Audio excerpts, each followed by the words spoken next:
Is there a solution to this mess? As you look at our society, at the world, how do you feel? There's great good alongside great evil. There's beauty and kindness alongside brokenness and cruelty.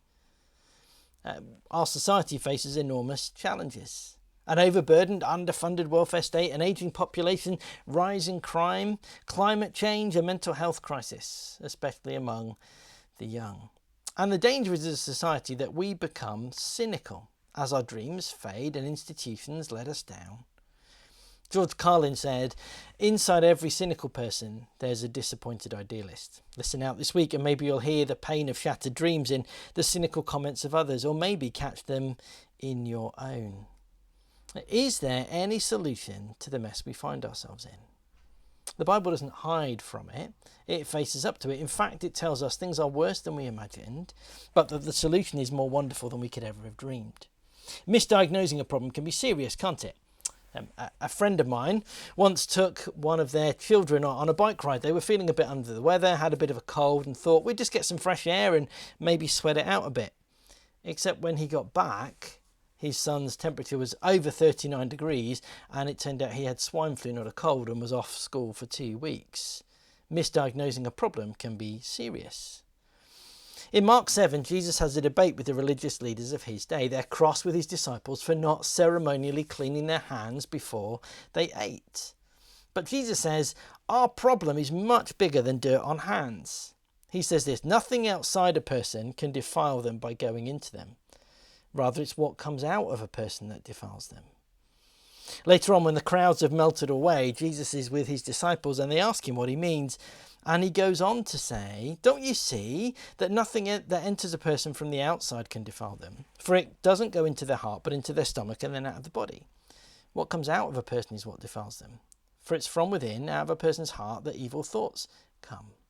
Jesus' diagnosis goes much deeper than needing a new government or more money spent on welfare or more jobs or a new job or a change of circumstances or a reform of leadership or any of those things. Jesus says the problem's not out there, it's in here. The problem isn't with them, it's with each of us as individuals. Our diagnosis of the problem doesn't go deep enough. Jesus says the problem is worse than we can imagine and more personal than we're comfortable with. But is there any solution? Psychotherapist Joseph Burgo suggests 3 reasons why we fail to change. We don't have an accurate view of ourselves as we really are. Secondly, we blame others or circumstances for our shortcomings. And thirdly, affecting change involves hard work and making difficult choices. I wonder if that rings true with your New Year's resolutions or other times you've tried to change. Well, Jesus is giving us an accurate view of ourselves from what God sees. The problem is our heart, what comes out of us, not the pressures we're under, not what others do, but the way we react to things. How can we change? In Luke 19, Jesus meets a man called Zacchaeus. He's the poster boy for transformations. The before picture would have him cheating someone on their tax return and hoarding their wealth, taking a massive slice off the top for himself and living in an extravagant home with the best of everything. He was a man who lived for money, and so what came out of his heart was greed.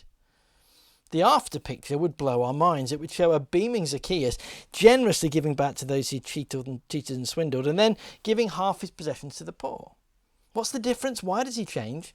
Well, he met Jesus. Jesus says this, "Today salvation has come to this house because this man too is a son of Abraham. For the Son of Man came to seek and save the lost."